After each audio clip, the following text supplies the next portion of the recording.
Bom, pessoal, nós vamos fazer a resolução da prova do PISM-1 da UFJF 2020, as questões objetivas. Aqui nós temos duas tirinhas, do Armandinho, né? E uma coisa importante que vocês percebam na prova do PISM é que ele procura associar teoria às questões práticas, as questões da atualidade. Quando a gente fala de atualidade, o pessoal pensa muito em questão de conflitos, não. Qualquer tipo de acontecimento, né, seja na área social, ambiental, ele também é uma atualidade. E ele quer saber se o aluno ele consegue primeiramente associar a teoria com a prática e também está antenado aos acontecimentos tanto no Brasil, né, quanto no mundo. Então tá assim. Analisa as duas tirinhas abaixo. A floresta amazônica não fica lá, isolada. Ela é importante para todo mundo. Ela envia água para outras regiões pelo céu.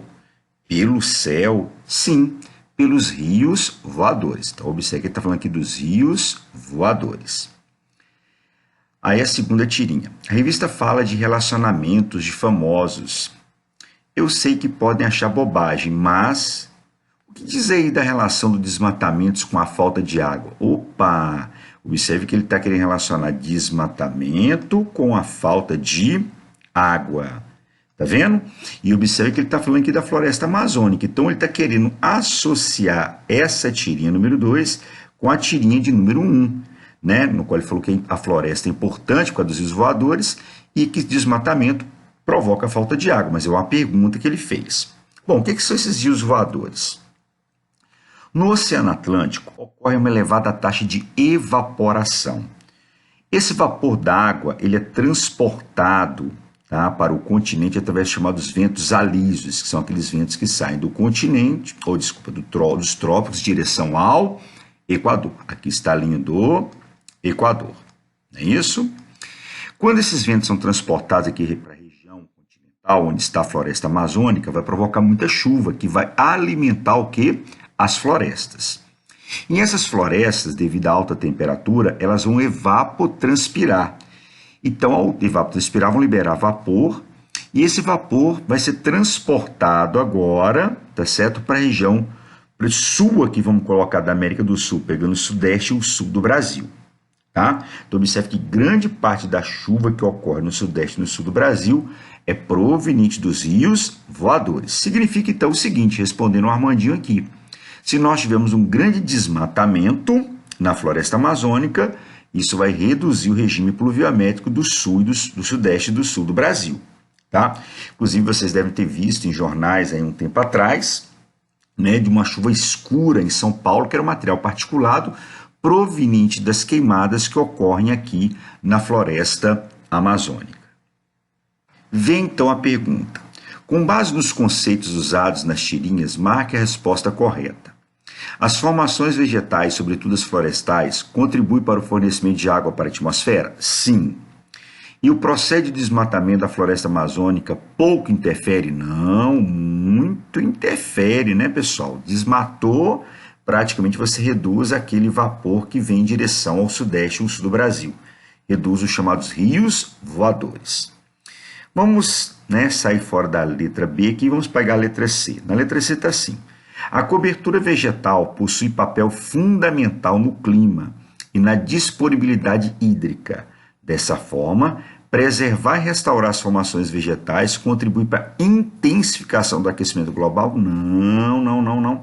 Vai reduzir o aquecimento global. Tá legal? Principalmente porque as plantas, né, que estão em estágio de desenvolvimento vão absorver muito CO2, que é o principal vilão, né, na questão do aquecimento global. Ele é o principal vilão porque, na verdade, é liberado em maior quantidade, tá? Mas quem mais retém calor é o CH4, que é, né, produzido aí por lixões, pela atividade pecuária, através da decomposição anaeróbica de resíduos orgânicos, né? Mas o CO2 é liberado em maior quantidade.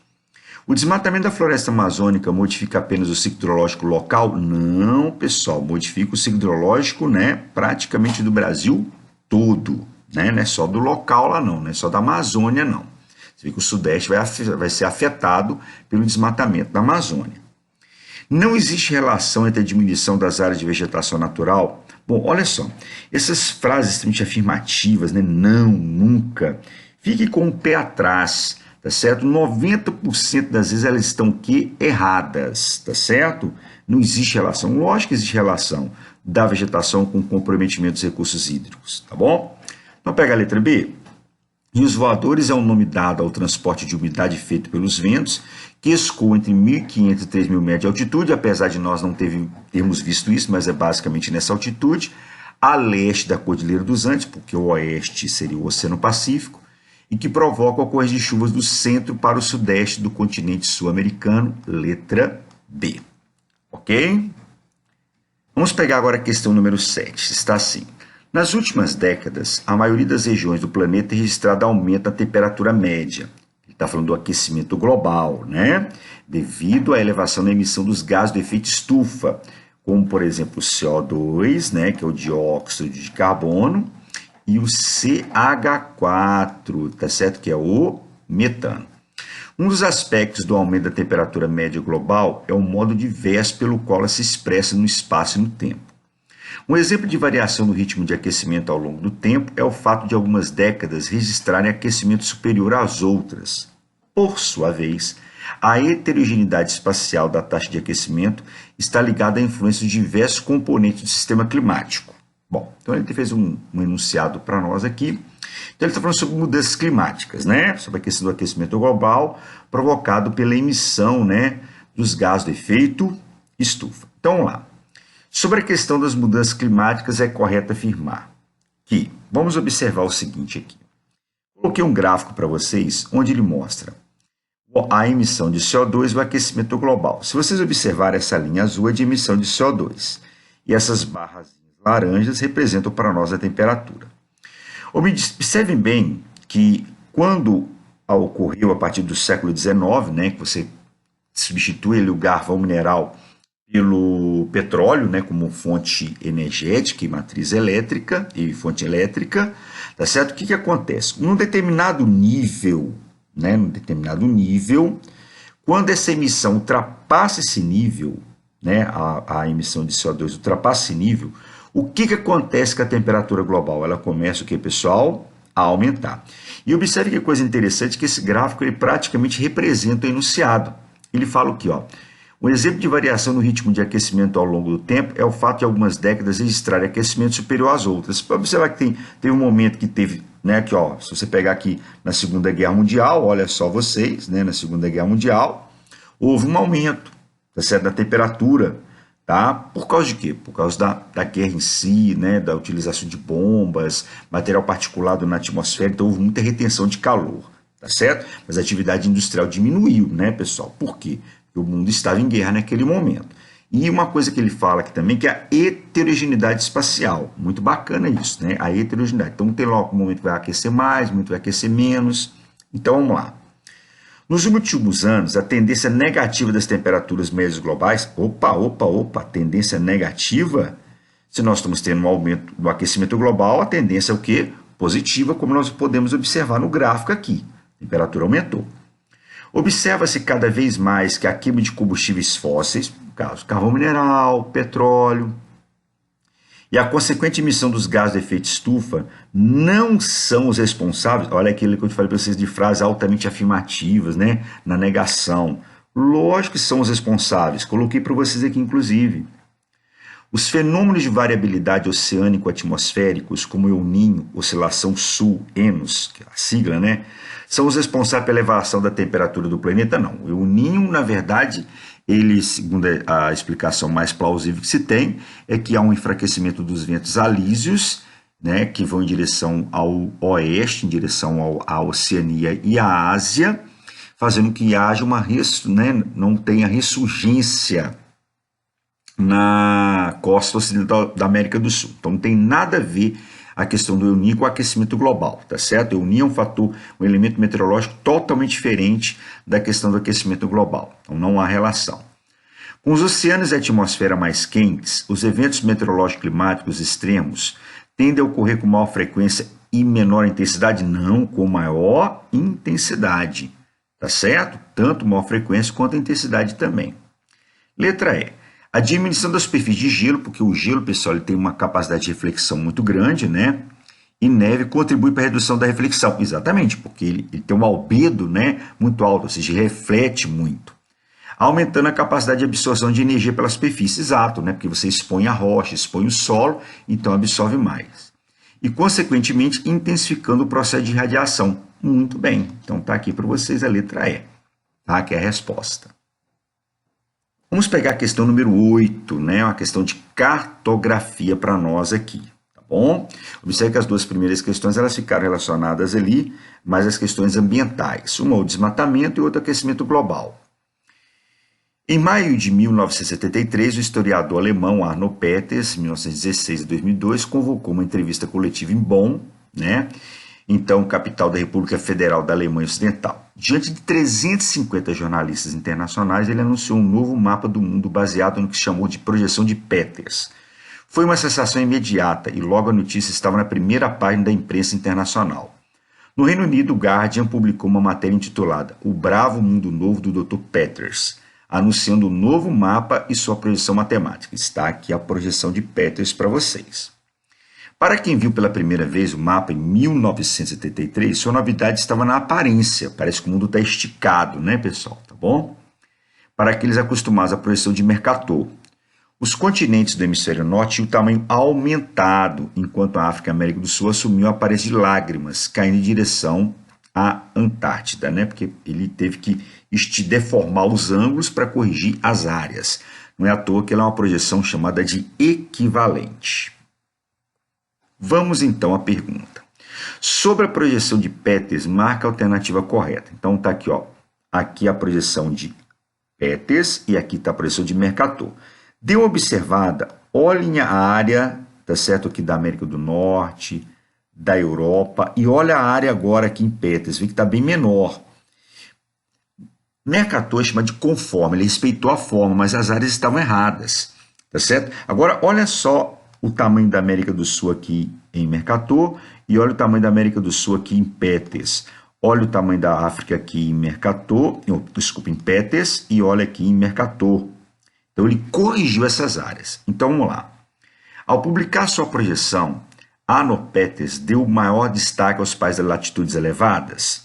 Não, ele deu mais destaque aos países de latitudes baixas, ou seja, entre os trópicos, tá bom? Está errado aqui.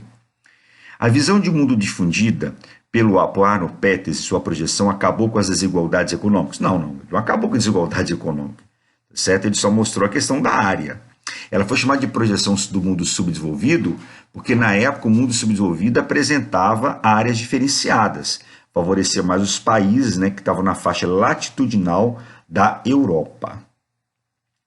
A projeção de Arno Peters foi muito divulgada pela imprensa internacional porque pela primeira vez representou os contornos dos continentes com exatidão. Não, contorno é Mercator, certo? Peters, ele corrigiu a área.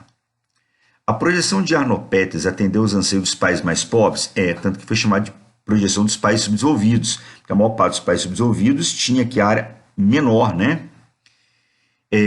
Pois materializou cartograficamente maior igualdade entre as nações. Igualdade na questão da área, então é a letra D. Ok? Vamos passar agora para a próxima questão. Questão 9. Considere o texto abaixo para responder a questão.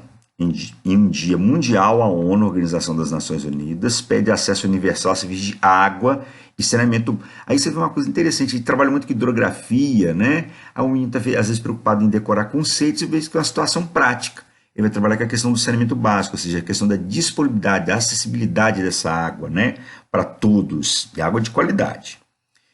Dirigentes da ONU pediram nesta sexta-feira, Dia Mundial da Água, que países não deixem ninguém para trás no acesso a serviços de água potável e saneamento básico. No caso, coleta de lixo, tratamento de esgoto encanado.